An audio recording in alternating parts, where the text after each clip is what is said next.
السلام علیکم ویورز، میرا نام عطاء الرحمن اور آپ دیکھ رہے ہیں عطاء بخاری یوٹیوب چینل۔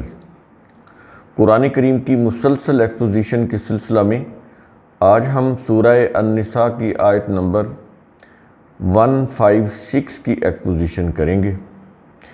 سابقہ آیات میں بات ہو رہی تھی بنی اسرائیل سے متعلق، جیوز سے متعلق، کہ انہوں نے اللہ سے جو عہد کیے اور پھر انہوں نے اپنے ہی کیے ہوئے عہد کو توڑا، تو قرآن کریم کے اندر ان کے یہ جو اہم عہد ہیں ان کا ذکر کر کے بتایا جا رہا ہے کہ انہوں نے ہر معاملے میں عہد شکنی کی، میثاق کرنے کے باوجود اپنے ہر میثاق کو توڑا، اس لیے وہ دنیا میں تباہی سے دوچار ہوئے۔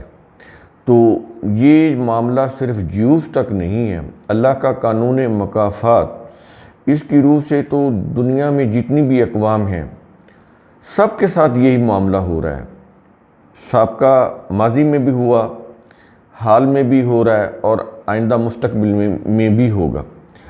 تو یہاں پر جیوز کی بات کر کے بتایا جا رہا ہے کہ تم کبھی یہ غلطی نہ کرنا، جیسا کہ انہوں نے اپنے عہد کی خلاف ورزی کی، اس طرح تم بھی تباہی میں مبتلا ہو جاؤ گے۔ تو بات یہ کی جا رہی تھی سابقہ آیات کے اندر۔ اس سے جو پچھلی والی آیت تھی اس کے اندر یہ بتایا گیا کہ انہیں جو تباہی ملی اس دنیا میں، وہ ایک تو یہ تھا کہ وہ اللہ کے ساتھ کیے ہوئے عہد کو توڑتے تھے،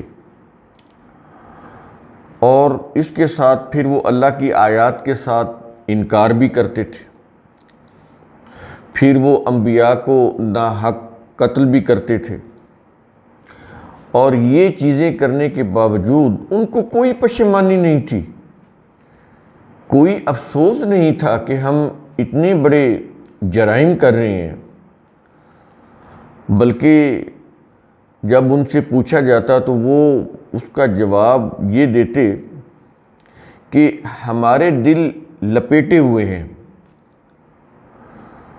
اللہ نے آگے یہ چیز کہ یہ جو ان کا تھا نا کہ ہمارے دل لپیٹے ہوئے ہیں، تو ان کے اس قول کے جواب میں کہی گئی یہ بات کہ اللہ نے ان کے دلوں پر مہر لگا دی، اور ساتھ ہی یہ وجہ بھی بتا دی کہ ان کے انکار کی وجہ سے مہر لگا دی۔ یہ مہر لگنا یا لگانا یہ ایک محاورتاً بات کی جا رہی ہے، یوں نہیں کہ اللہ کے پاس کوئی مہر ہے اور وہ ان کے اوپر لگا دی، یہ محاورہ ہوتا ہے، ہم بھی بولتے ہی ہیں۔ تو یعنی ان کے دل و دماغ سیل ہو گئے، کسی بات کو سوچنے سمجھنے کے وہ قابل ہی نہ رہے، یہ ہوتا ہے مہر لگنا۔ تو اس لیے اس آیت کے آخر میں یہ بتایا گیا کہ چند لوگوں کے سوا وہ ایمان ہی نہیں لاتے، بڑی قلیل تعداد ہوتی ہے جو ایمان لاتی ہے۔ تو یہاں پر یہ چیز اگین سمجھ لیں کہ دلوں پر پردے پڑنا یا پردوں میں لپٹنا، اس سے مراد کیا ہے کہ دل پردوں میں لپیٹے گئے، تو اس سے مراد یہ ہے کہ دل و دماغ کا کسی صحیح بات کے اثر کو قبول نہ کرنا۔ یہ اس وقت ہوتا ہے جب انسان کوئی بھی عقل و فکر کی بات کو سننے کے لیے تیاری نہ ہو، عقلی صلاحیت یہ جو اللہ کی بہت بڑی نعمت ہے اس کو استعمال ہی نہ کرے، جذبات کی پیروی کرے، وہ مذہبی جذبات ہوں، سیاسی جذبات ہوں، مفاد پرستی کے جذبات ہوں، اور مذہبی اور سیاسی جذبات بھی تو مفاد پرستی کے ہی جذبات ہوتے ہیں، اس میں پھر عقل و فکر کام نہیں کرتے۔ انسان ریزننگ کے ساتھ سوچ کر سمجھ کر فیصلے نہیں کرتا، جذبات کی پیروی کرتا چلا جاتا ہے، اس لیے وہ پھر غلط راہیں اس کا انتخاب کرتا ہے اور ان کے اوپر چلتا ہے، اور تباہیاں پھر اس کے یوں کہہ لیں کہ منہ کھولے ہوئے اس کے سامنے آ جاتی ہے، بربادی، تباہی، اس کا پھر وہ سامنا کرنا پڑتا ہے۔ تو اسی کے اندر یہ چیز بھی آ گئی کہ دلوں پر مہر لگنا.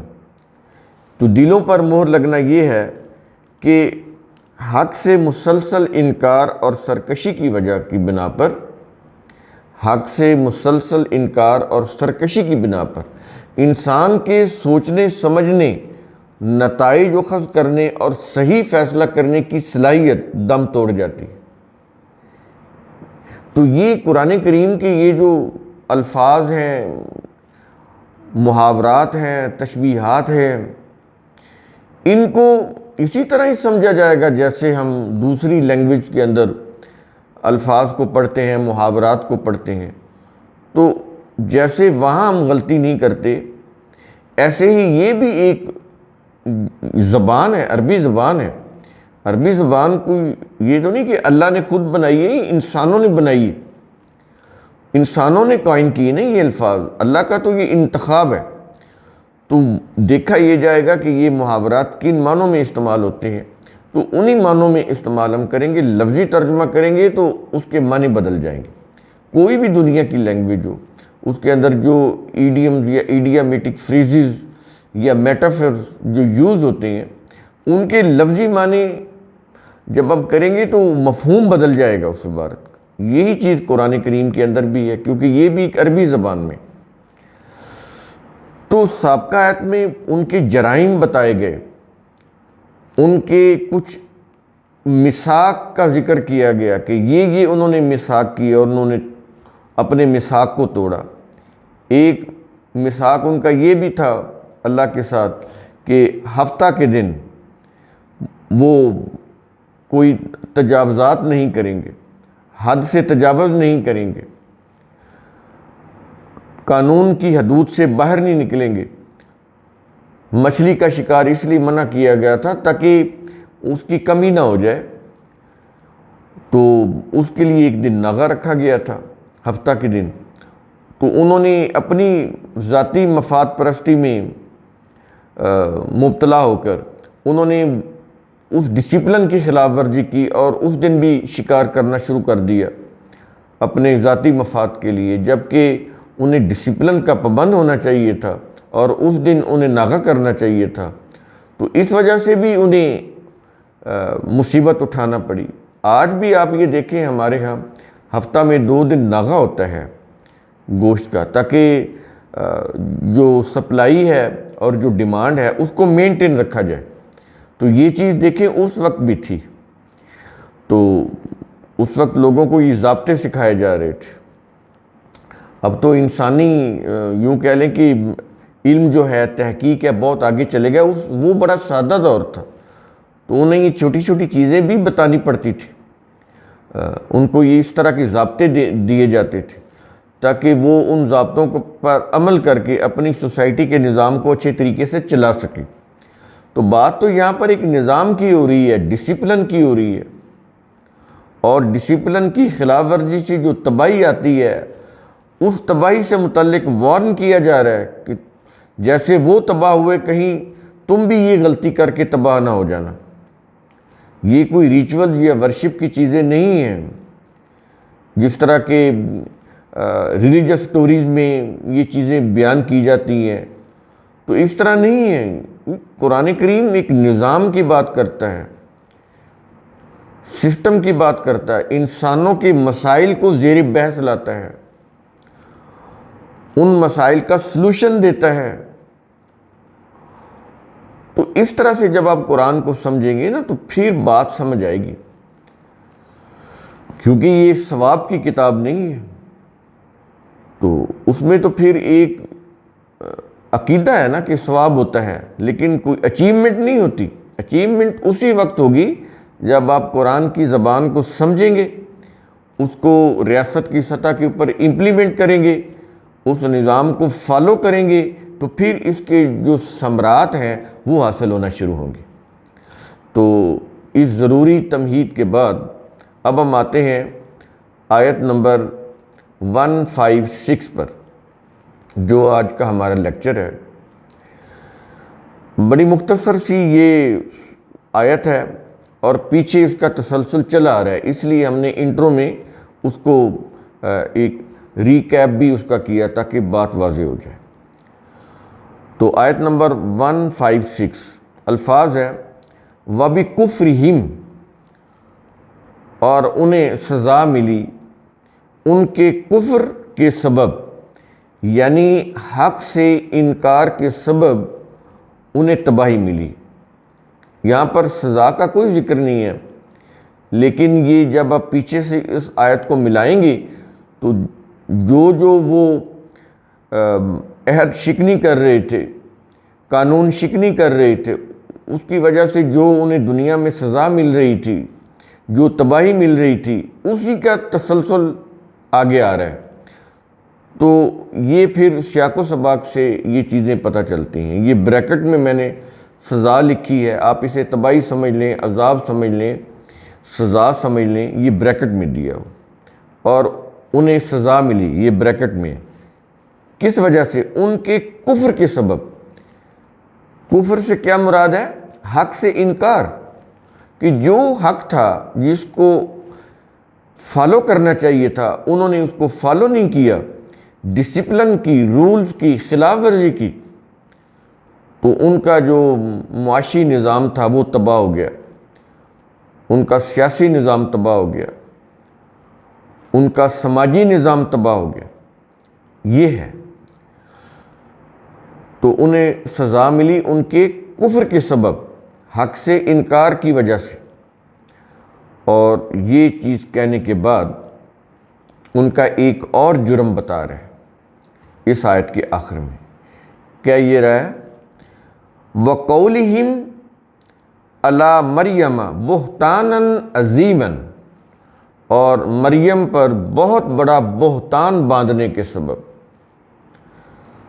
تو جیوز نے مریم پر بہتان باندھا، اس سبب سے بھی انہیں معاشرے کے اندر تباہی کا سامنا کرنا پڑا۔ کیونکہ جب بھی آپ کسی کے اوپر جھوٹا الزام لگاتے ہیں، بہتان باندھتے ہیں، تو آپ بھی اس کی تباہ کاری سے نہیں بچ سکتے۔ تو اس سے بچنا چاہیے۔ اب یہاں پر یہ چیز بتائی جا رہی کہ بہتان باندھا انہوں نے مریم پر۔ اور مریم پر کیوں بہتان باندھا؟ کیونکہ انہوں نے ہیکل کے قانون کی خلاف ورزی کی تھی۔ جیوز نے اپنی بادشاہت قائم کی ہوئی تھی ہیکل کے ذریعے، یوں کہہ لیں کہ مذہب کی آڑ میں اپنی سیاسی حکمرانی قائم کی ہوئی تھی۔ آج بھی یہی ہو رہا ہے۔ اب مریم نے اس ہیکل کے قانون کو توڑا، ہیکل کا جو ان کا روب تھا، ہیکل کا جو ڈسپلن تھا، مذہبی ڈسپلن، اس کو توڑا۔ کیونکہ ہیکل جو ہے وہ لوگوں کی زندگیوں سے کھیل رہا تھا، ایکسپلائٹ کر رہا تھا، لوگوں کی کمائی جو ہے اس کو ہڑپ کر رہا تھا، ناجائز طریقے سے لوگوں کا باطل طریقے سے مال کھا رہا تھا۔ ہیکل کے علماء اور مشائخ نئی نئی شریعتیں بنا رہے تھے، لوگوں کی زندگی انہوں نے مشکل کر دی تھی، لوگ تنگ تھے ان کی اس نئی نئی شریعت سے، ان کی مذہبی شریعت سے، ان کے مذہبی فتووں سے، ان کے مذہبی اقتدار سے لوگ تنگ آئے ہوئے تھے، لوگوں کی زندگی انہوں نے اجیرن کی ہوئی تھی۔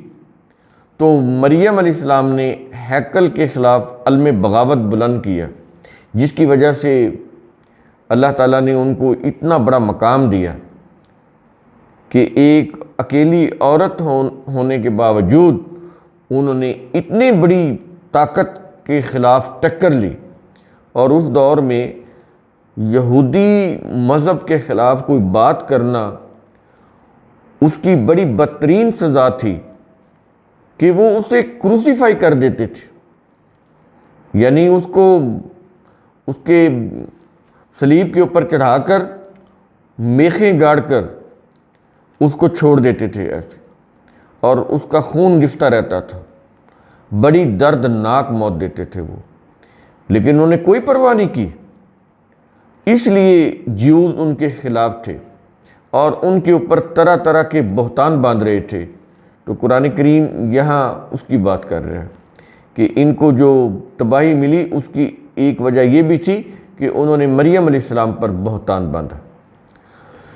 تو یہ جو آیات ہیں اس سے آپ کو اندازہ ہوگا کہ کس طرح قرآن کریم ہمیں سمجھاتا ہے کہ جو غلطیاں انہوں نے کی اس سے تم بچو، جس طرح وہ تباہی سے دوچار ہوئے کہیں تم نہ ہو جانا۔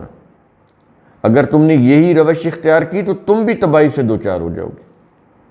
تو قرآن کریم کا اصول ثم تتفکروا، اس کی روح سے آپ خود بھی سوچا کریں، سمجھا کریں، غور و فکر کیا کریں۔ شکریہ۔